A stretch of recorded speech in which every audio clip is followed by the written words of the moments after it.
Greetings, everyone. I'm Doug Eakley, and I'm here to welcome you to the Rutgers Law School Center for Corporate Law and Governance Blockchain and FinTech Program Collaboratory. And I'm especially pleased to welcome back to the collaboratory John Ho, the head of legal financial markets for Standard Chartered Bank. And you will be hearing from John in about 2 minutes after I turn the podium over to my colleague and the head of the program, Professor Yulia Guseva. Thank you, Professor Eakley, and welcome everyone. And we're honored to welcome back John Ho, who is a frequent speaker at various central banks and industry organizations. So now we're welcoming John back to Rutgers. And we're really looking forward to this presentation. I will moderate the discussion together with Stefan Blimus, who is the International Postdoctoral Fellow at the FinTech program, together with Sangeeta Ghazi, who's also an International Postdoctoral Fellow. So without further ado, let me turn the floor over to John. Thank you, Hila. Thanks, Douglas. And first of all, hi, everyone. Thank you for making time. I'm pleased to be here and honored to present again in front of all of you. The topic here is close to my heart, is around digital assets and tokenization. Before I start, just a couple of housekeeping. The views expressed here are all my own.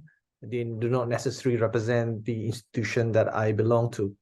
Okay, I'll just start now. Just make sure I put on the presentation mode. Just checking whether you could see it. Everybody, just checking whether everyone could see it. Yes. Is it coming through? And voice-wise is fine? Okay. Perfect. Thank you. I think the topic of tokenization is obviously gaining a lot of currency these days. You know, in the press, we see a lot of announcements made by institutions, fintech firms, in looking at how tokenization and digital assets sits alongside. And I think the key point to make around this is around what are the opportunities we're talking about. If you look at the opportunities, the essentially have estimated that the annual save from the use of blockchain could actually enable sort of the legacy system to be replaced, but it creates efficiency at about 133 billion.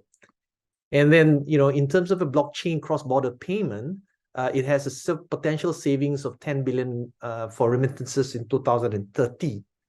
And the potential market size of tokenization of liquid assets is estimated to be 16 trillion, but by 2030.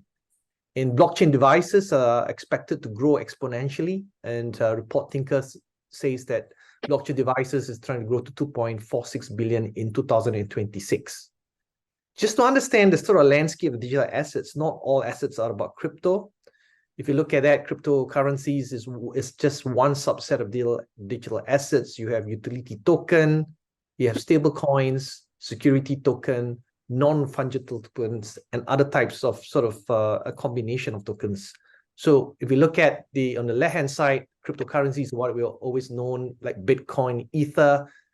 These tokens are attributed value for purpose of exchange of value. You do have utility tokens such as Ethereum, EOS that are used for platform support services and functionality. You also have stable coins. The most sort of commonly used stable coins with Tether and USDC. Increasingly, institutions are looking at security tokens, how to tokenize real-world assets and financial instruments. And then you also have non-fungible tokens that are used on sort of the institutional basis, apart from collectibles. Stable coins, as we talk about, there are actually 4 types of stable coins. You have what we call fiat collateralized based stable coins. You have commodity collateralized stable coins. You have crypto collateralized stable coins and algorithmic stable coins. In terms of assets tokenization, what exactly is it? So tokenization of assets involves the digital representation of real or native assets on a distributed ledger technology or blockchain, or and what they feature is you can actually tokenize a number of sort of assets of value. It's financial instrument, commodities, payments, tokenized deposits, central bank digital currencies, collectibles, consumables, and increasingly we are also seeing tokenization of intellectual property. So what it does is allow parties to sort of convert any assets, whether real or virtual, into a digital token. If you look at the current state of issuance of bonds today, on the top 100 corner, you could see that the issuance of bonds today, it's a very much a end-to-end process that takes a long time. You do have to deal with the issuance, documentation, due diligence, sales and marketing, know your customer checks, verification, settlement, post-settlement, trading. And typically these takes a long time from speed to market. Fast forward, if you actually use a blockchain-enabled DLT bond issuance, some of these activities or processes could be automated, hence reducing the turnaround time for the issuance of digital token. So the building blocks of tokenization we talk about, as I mentioned, it's a digital representation of assets of value, of typically parties relying on a DLT or a blockchain as an underpinning technology. If you look at the tokenization that we talk about, it has an ability because of smart contracts to actually automate and digitize some processes, and also reduction of financial intermediaries in a typical traditional securities. Tokenization has the benefit of efficiency gains. It also enables fractional ownership, lower the barriers in investment, increase access to retail investors. It also has an ability to convert illiquid assets into fairly liquid assets, creates transparency. It also enables faster and more efficient clearing and settlement due to smart contracts that is embedded in it. It potentially could be scalable. There are issues around trying to make sure that you have digital identity. Obviously, tokenization right now, it's still in early stages. There are obviously considerations such as anti-money laundering, combating financing terrorism, technology risks, liquidity risks, digital identity, data protections, and also in some countries, there are still gaps in legal and regulatory framework. But these issues are surmountable, if public and private sector get together to address these sort of concerns. Moving on, as I mentioned earlier, the size of the tokenized market share is estimated to be potentially up to 10% of the global GDP by 2030. And we're really talking about a 16 trillion business opportunity in 2030. So when we talk about tokenization, bear in mind there are two main types of it.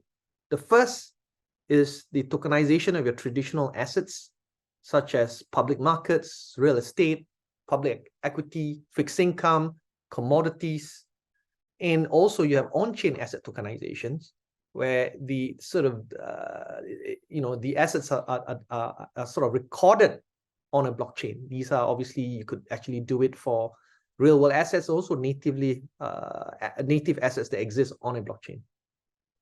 So what are the choices of blockchain or DLT that we're seeing? Increasingly in an institutional world, we're seeing parties looking at public and private permission blockchain.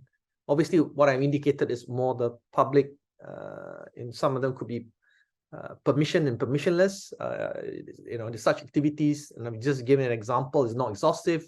You have Ethereum, Polygon, Avalanche, Stellar, and a number of financial institutions are using what we call private permission sort of DLT.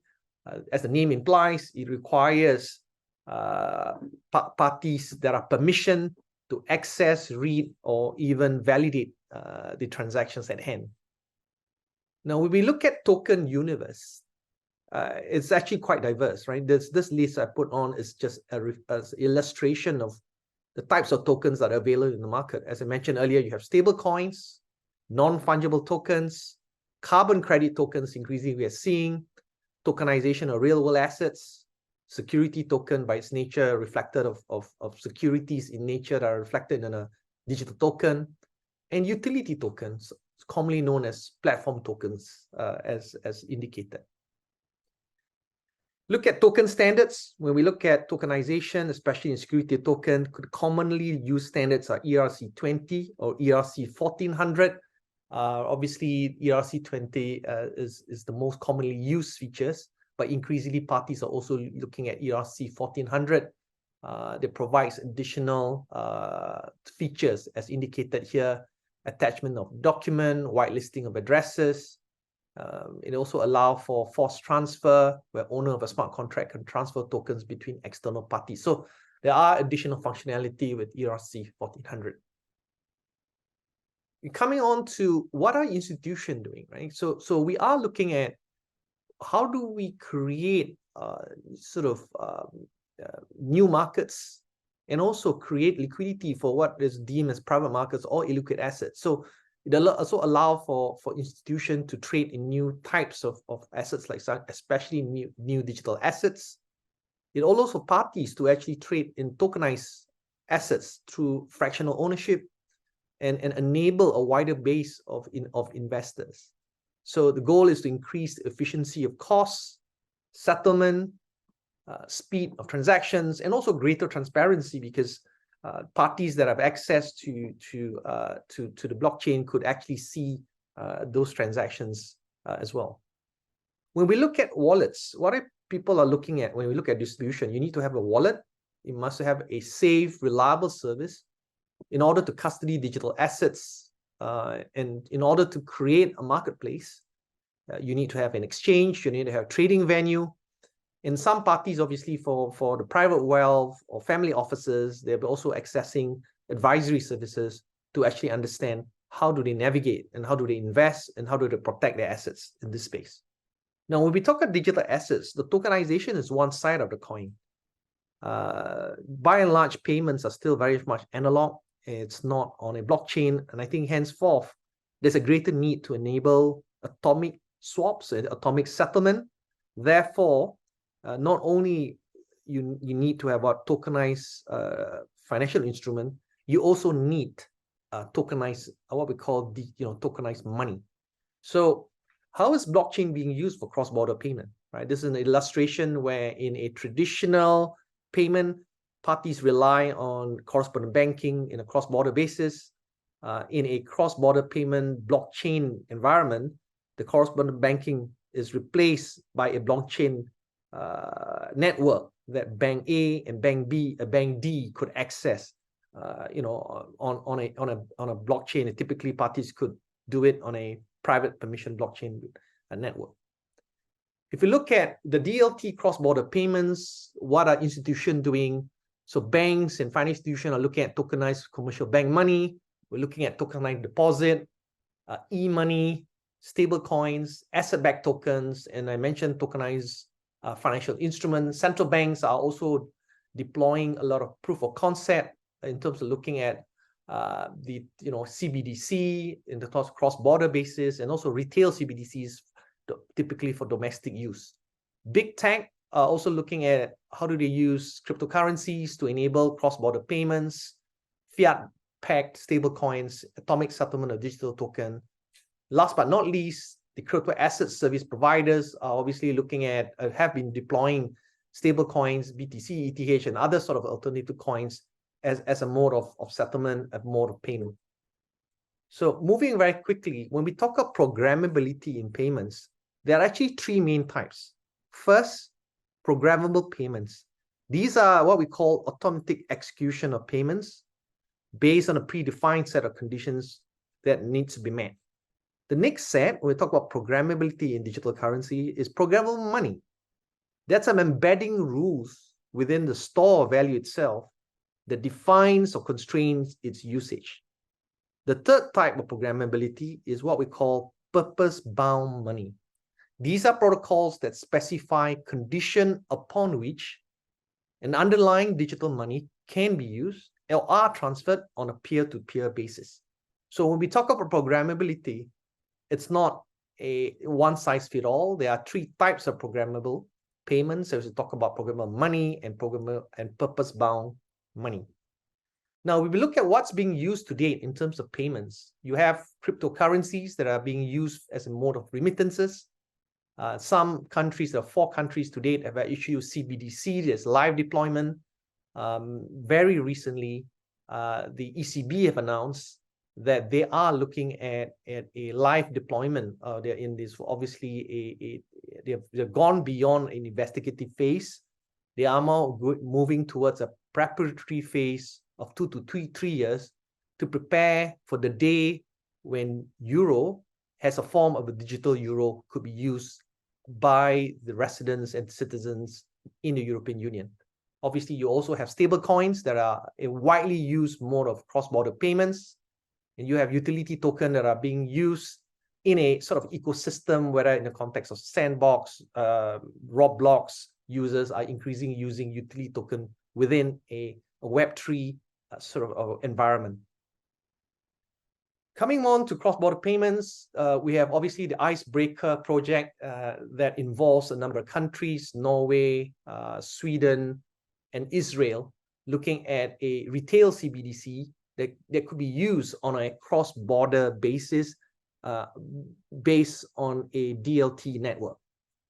Now, use case number 2 is a recently announced Project Helvetia Phase 3 that was just announced on the 4th of November, where the Swiss National Bank have announced that they are tying up with the 6 digital exchange and a number of financial institutions in Switzerland to test these further use cases of wholesale CBDC to be used as a settlement asset in respect of tokenized instrument settlement transaction. You also have use case number 3, which is tokenized deposit, where these are deposits that are represented in a digital token that could be used for purposes of settlement with central bank, also purpose of settlement with other commercial banks and non-bank service provider on a private DLT network. Now, when we talk about tokenization as well, it also enables the bridging of CeFi and DeFi, which is obviously CeFi is your centralized finance and DeFi is decentralized finance. Stefan is on the call, has also been involved in this innovative transactions, where Societe Generale, Forge had been involved in a structure about 2 years ago using DAI. And this is obviously an innovative structure where they have a collaboration with MakerDAO to create liquidity and also the exchange of collateral in this innovative structure. Now, we also look at bond tokenization that is increasingly gaining a lot of currency. In the context of Hong Kong, the BIS Innovation Hub is obviously sort of trailblazed a new project about 2 years ago called Project Genesis. What it does is it explores how finance, how green a sustainable future could be enabled by blockchain. So it also enabled, because of transparency, the reduction of greenwashing products, because you can actually track some of the sustainable link KPIs to make sure that the product remains green, as opposed to making a claim that parties could not honor. So if you look at the project tokenization, the result shows that a carefully designed DLT can actually enable the contribution to a green financing. So you can optimize bond creation, you can track the green impact, you can also simplify for investors, because investors not only are looking for yield, they're also looking for sustainable products. So increasingly, the DLT with its transparency could enable investors to make decisions based on information that are provided real time. So what is the sort of attraction? You can automate the primary issuance, as you mentioned. It also, through an app, enable parties to make investment decisions with greater transparency. Now, after Project Genesis, we had what we call Project Evergreen, which is the Hong Kong bond green tokenization. So in February this year, Hong Kong Central Bank have actually issued the first ever sovereign green bonds in the world. So obviously relying on a DLT network. So this shows the thinking around how do they use DLT, layer 1, layer 2, smart contracts embedded in it. So central banks in some markets have moved beyond ideation, proof of concept, to actually looking at real life issuance of bonds in the context here, green bonds. But when we look at tokenization, you can't ignore regulatory environment, because regulatory environment will ensure that where you have a jurisdiction that provides legal certainty, parties, both the issuer and the investors, have clarity and comfort that the rules can be complied with, and there are what we call regulatory safeguards to protect investors, consumers, and also to actually have what we call enforcement against any bad actors. I think that's important in a context of a regulatory approach.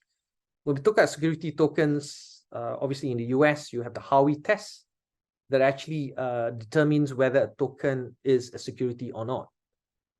Fast forward, if you look at in other countries like Hong Kong, last week, the Hong Kong Securities Future Commission, for the first time, have actually issued 2 circulars providing clarity on how parties could issue an approved tokenized investment, and also creating an environment where intermediaries could be licensed to provide a tokenization financial products to investors in Hong Kong. So it's kind of forward thinking, because they realize right now, with the increased use of mobile, with the increased use of digital payments, and people are becoming tech savvy, you need to offer a digital form of traditional form of this investment as well.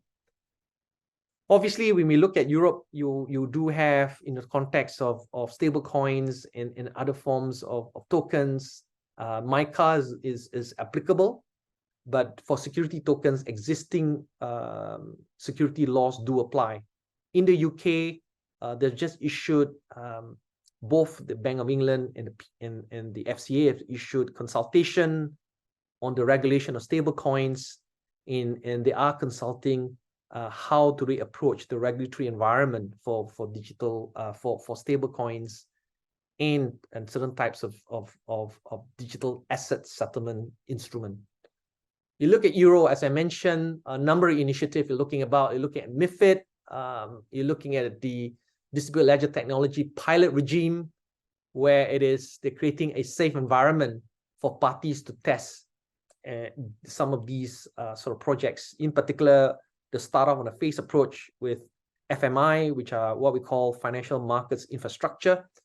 And also, we're also looking at MiCA. So MiCA is to develop the regulatory environment for the settlement of tokenized securities. And obviously in Germany, they also have an act that's been passed a number of years ago to provide legal certainty on how digital bond is now recognized on the same footing as your traditional bonds. Just hot off the press today, JP Morgan announced the launch of their programmable payments through the JP Morgan Point. So fresh off the press today, JP Morgan have announced that they are tying up with a number of institutions to put programmable payments at the heart of their new stage of digital payments. So Naveen Malela, whom I know very well, said programmability now is the key objective for digital currencies and tokenized money since the beginning. The offering for JP Morgan makes payment programmable, ushering in the era of dynamic and event-driven infrastructure in the industry. As we all know, JP Morgan is one of the largest financial institutions in the world. It's the largest US banks, and they are trailblazing the way to enable programmable payments in the new digital era. When we look at tokenization regulatory framework, as I mentioned, because of the cross-border nature of it, and security laws needs to be complied with. So a number of institutions already have existing securities law. Some countries adopt what we call a substance over form approach. It's not about a label.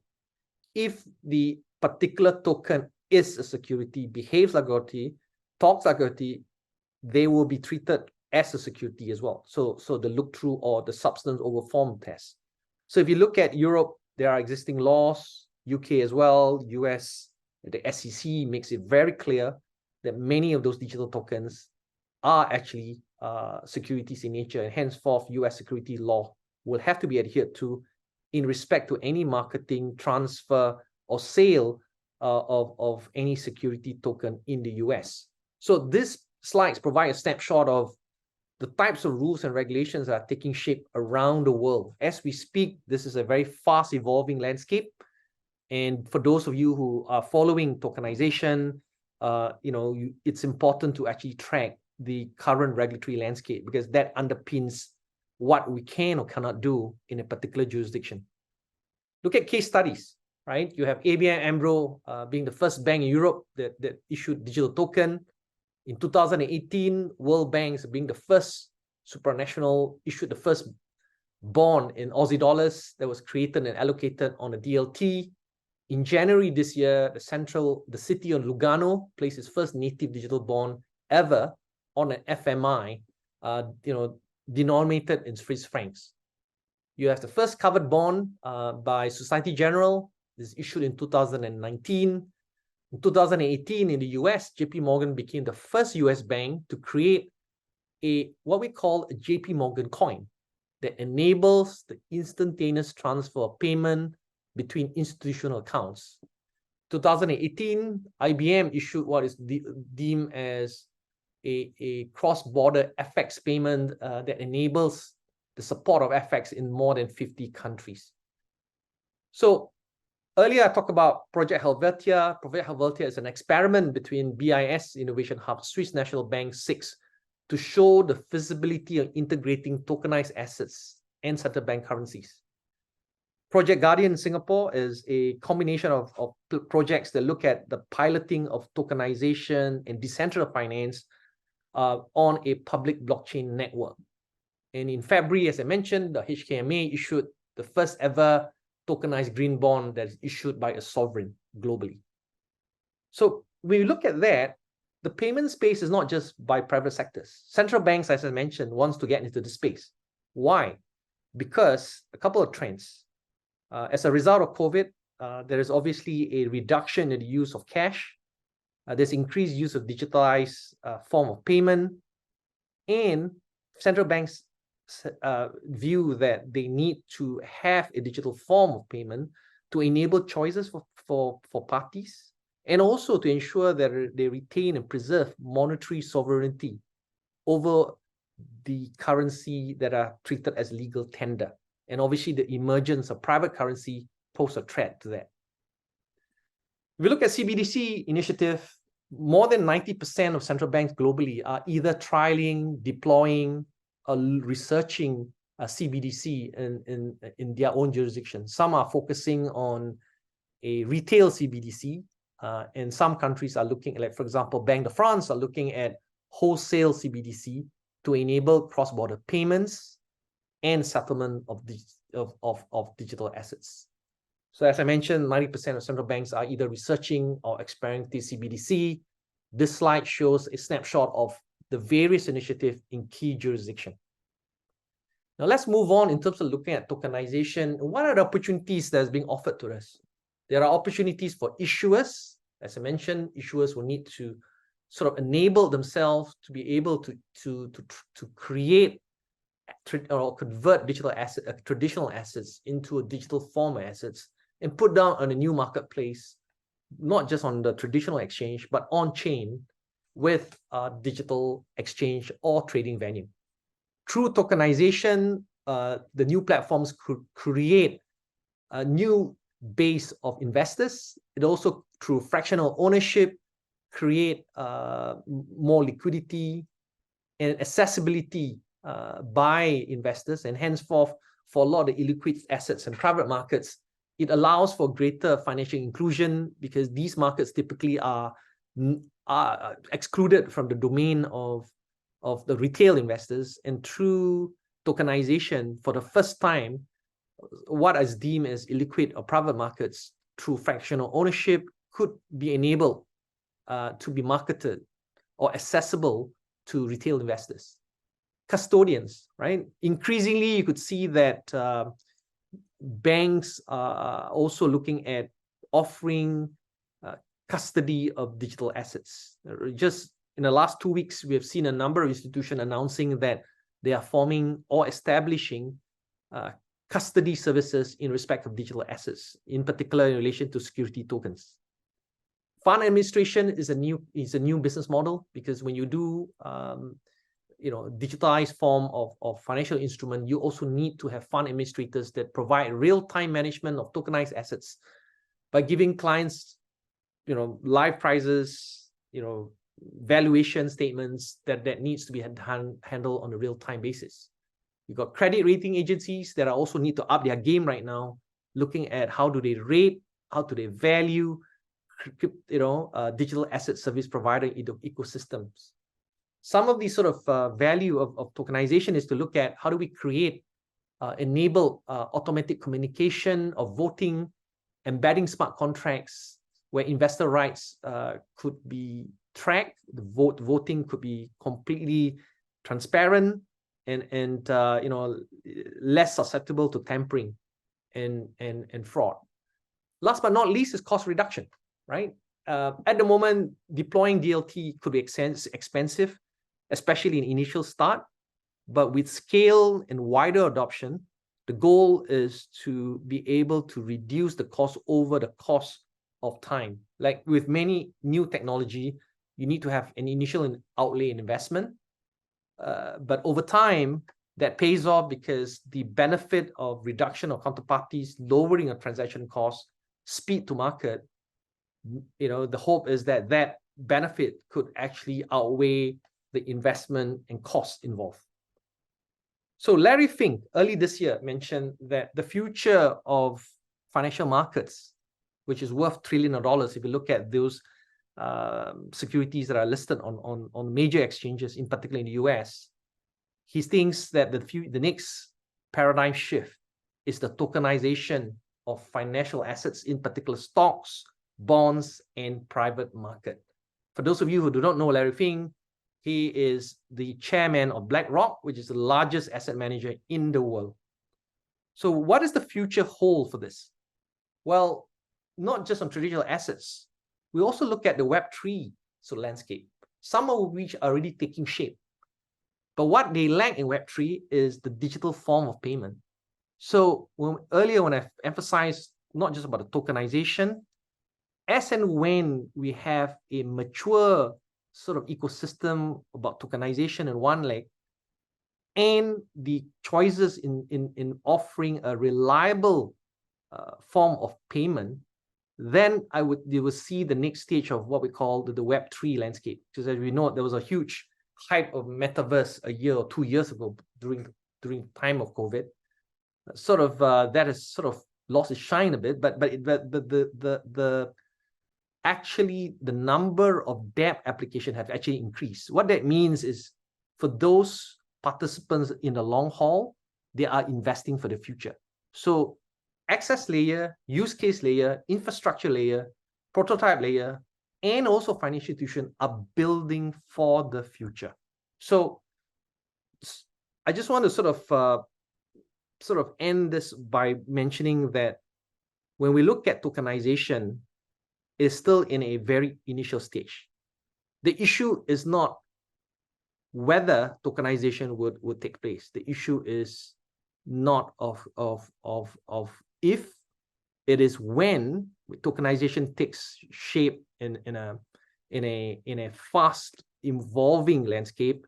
That's where you want to be in the right space, right? Whether right now you're watching capacity as a student, you're watching the capacity in investors, you're watching capacity as a web creator, I think the world holds the future in terms of looking at tokenization.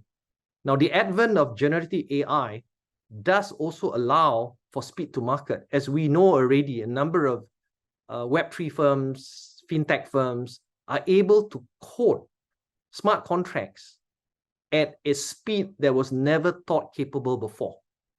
So I would see the greater use of tokenization, and that will fuel the Web3, the metaverse digital economy. With that, I'm happy to take any questions. Thank you.